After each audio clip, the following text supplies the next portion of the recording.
YouTube channel Patel study MP में आपका स्वागत है। आज हम लेके आ गए हैं एमपी बोर्ड एग्जाम 2022-23 का पेपर से जो रिलेटेड मोस्ट इम्पॉर्टेंट है ना, तो ये बहुत ही मोस्ट इम्पॉर्टेंट है। आपका क्लास 12th का है और सब्जेक्ट क्या है, बायोलॉजी है ना। उसी के बारे में आज हम चर्चा करेंगे। जो आपका 10 तारीख को बायोलॉजी का होने वाला है पेपर, तो आपको बता दें जो जो मोस्ट इम्पॉर्टेंट मैं बताने वाला हूँ उस क्वेश्चन को जरूर आप तैयार करके जाइएगा, तो आप अच्छे नंबर ला लेंगे। 45 से 50 के ऊपर ही जाएगा। तो देख लीजिए कौन कौन से क्वेश्चन है। उसमें से पहला क्वेश्चन है, शुक्राजनन की प्रक्रिया के नियमन में शामिल हार्मोनों के नाम बताना है आपको। और दूसरा है, जनसंख्या नियंत्रण हेतु किए गए 3 महत्वपूर्ण कार्यों का उल्लेख करना है आपको। और तीसरा है, पुष्पी पादपों के लिए बीज निर्माण का क्या जैविक महत्व है। और चौथा है, किरचॉफ का नियम क्या है। और पांचवा है, ऐसा क्यों कहा जाता है कि नर फल मक्खी व मादा मुर्गी विषम युग्मकी है तथा मादा फल मक्खी व नर मुर्गा सम युग्मकी है। तो इसका पूरा कारण आपको बताना है। ये भी वेरी वेरी मोस्ट इम्पोर्टेंट है। और दूसरा है, नेक्स्ट है, जैविक ऑक्सीजन मांग किसे कहते हैं। ये भी वेरी मोस्ट इम्पोर्टेंट है। जीन क्लोनिंग का क्या अर्थ होता है, महत्वपूर्ण लिखना। परजीवी जीवाणु क्या है, किसी एक का उदाहरण लिखना है। ये ऑब्जेक्टिव के लिए ये भी बहुत वेरी मोस्ट है, 2 नंबर के लिए आ जाता है। तो ये भी वेरी मोस्ट है, इसको जरूर पढ़ लीजिएगा। और है नेक्स्ट नेक्स्ट है 9वां नंबर में क्या है, एक पुष्प निषेचन पश्चात परिवर्तनों का व्याख्या करना है आपको। और 10वां है, प्रसव क्या है, प्रसव को प्रेरित करने में कौन कौन से हार्मोन शामिल हैं। ये भी वेरी वेरी मोस्ट इंपॉर्टेंट है, 10वां, इसको जरूर पढ़ लीजिएगा। और नेक्स्ट है, मेंडल ने अपने प्रयोग में मटर के पौधे को चयन क्यों किए। ये वेरी वेरी मोस्ट इंपॉर्टेंट है और ये परीक्षा में हमेशा पूछे जाने वाला प्रश्न है, तो इसको आप जरूर पढ़ लीजिएगा। ये वेरी वेरी मोस्ट है। और डीएनए प्रिंटिंग फिंगर प्रिंटिंग के उपयोग लिखना है आपको। ये भी वेरी वेरी मोस्ट इंपॉर्टेंट है। और नेक्स्ट है, अनुवांशिक कूट की कोई 2 विशेषताएं आपको लिखना है। ये भी very very most important question है। और नेक्स्ट है, समजात अंग समजात अंग क्या है और इसके उदाहरण आपको लिखना है। ये भी वेरी वेरी मोस्ट इंपॉर्टेंट है। समवृत्ति अंग क्या है, उसमें उदाहरण लिखना है। ये भी दोनों वेरी वेरी मोस्ट इंपॉर्टेंट है। और नेक्स्ट है, स्वपरागण की कोई 2 हानियाँ बताना है और पर परागण के कोई 2 लाभ बताना है। ये भी वेरी वेरी मोस्ट इंपॉर्टेंट है, ये भी बहुत बार पूछा गया है परीक्षा में। और नेक्स्ट है, IUD क्या है। और नेक्स्ट है, गर्भ आशय में स्थापित किए जाने वाले रोग युक्तों को क्या कहेंगे। तो ये भी वेरी वेरी मोस्ट इम्पॉर्टेंट है। नेक्स्ट है, बीजांड की संरचना का नामांकित चित्र बनाना है आपको। और नेक्स्ट है, एक प्रारूपिक पुष्प की लंबवत काट का नामांकित चित्र बनाना है आपको। ये भी वेरी वेरी मोस्ट इम्पॉर्टेंट है चित्र में।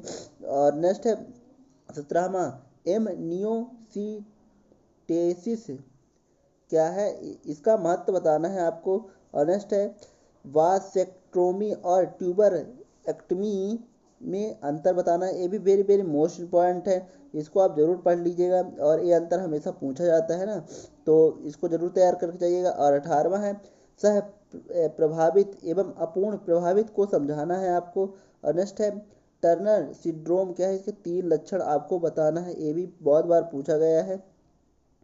और नेक्स्ट है, डीएनए अंगुली छापन पर टिप्पणी लिखना है। ये आपका 3 से 2 नंबर तक के क्वेश्चन में पूछा जाता है अथवा में कहीं ना कहीं आपको देखने को मिल जाएगा। और नेक्स्ट है, आधुनिक विकास को आपको समझाना है।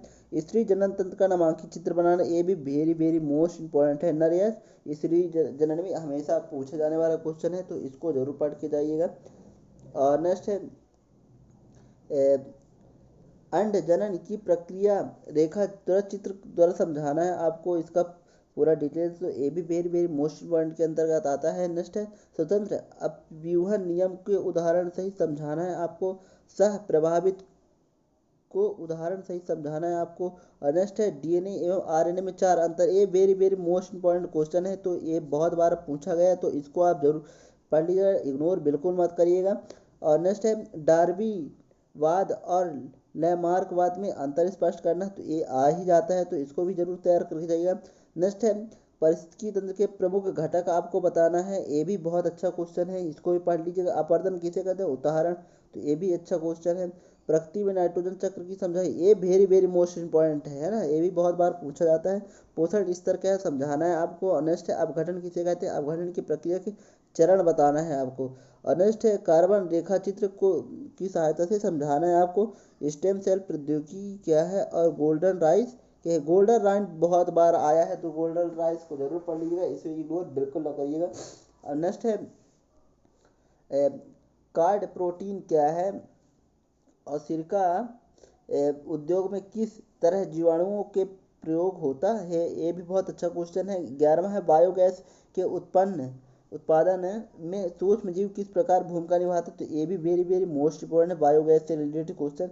बीटी क्या है, यह किस प्रकार कीटों के प्रति प्रतिरोधकता उत्पन्न करता है, समझाना है आपको, ये भी बहुत अच्छा क्वेश्चन है। नेक्स्ट है 13वां है सूक्ष्म जीवों द्वारा कीट खरपतवार के नियंत्रण को क्या कहते हैं। और नेक्स्ट है एक पीड़कनाशी का नाम बताना है, तो ये भी वेरी वेरी मोस्ट इंपॉर्टेंट है, ये ऑब्जेक्टिव के लिए है, तो ये भी बहुत अच्छा क्वेश्चन है। नेक्स्ट है बीओडी एवं आईपीएम का पूरा नाम बताना है आपको, ये भी बहुत अच्छा क्वेश्चन है। नेक्स्ट है सहजीवी एवं असहजीवी नाइट्रोजन स्थिरीकरण के जीवाणुओं को नाम आपको बताना है, ये भी बहुत अच्छा है। ओकाजिकी खंड क्या है। और नेक्स्ट है पेप्टाइड बंध किसे कहते हैं, ये भी very very most important peptide बंध। और यह कोडान एवं एंडी कोडान में को परिभाषित करना है आपको। प्रोमोटर जीन का क्या कार्य है, ये भी वेरी वेरी मोस्ट इंपॉर्टेंट है। डीएनए एवं आरएनए में अंतर लिखना है आपको, ये भी बहुत अच्छा क्वेश्चन है, ये भी मोस्ट इंपॉर्टेंट है, इसको आप जरूर पढ़ लीजिए डीएनए और आरएनए। तो दोस्तों यहीं तक था, तो आपको और क्वेश्चन प्रोवाइड करा दिए जाएंगे हमारे टेलीग्राम चैनल से। अगर आप नए हो तो हमारे चैनल को सब्सक्राइब कर लीजिए, क्योंकि हम आपका जो भी आगे आने वाले पेपर है तो हम उसका पूरा मोस्ट इंपॉर्टेंट क्वेश्चन प्रोवाइड करा देंगे अपने चैनल में, तो आप जाके वहाँ देख लीजिएगा। और इसका अगर पीडीएफ चाहिए तो हमारे टेलीग्राम चैनल को ज्वाइन कर लीजिएगा, डिस्क्रिप्शन में लिंक मिल जाएगा, तो आप इसे लाइक कर दीजिए, सब्सक्राइब कर दीजिए, अपने दोस्तों में शेयर कर दीजिए, ताकि यह वीडियो और लोगों तक पहुँच सके। तो जय हिंद, जय भारत।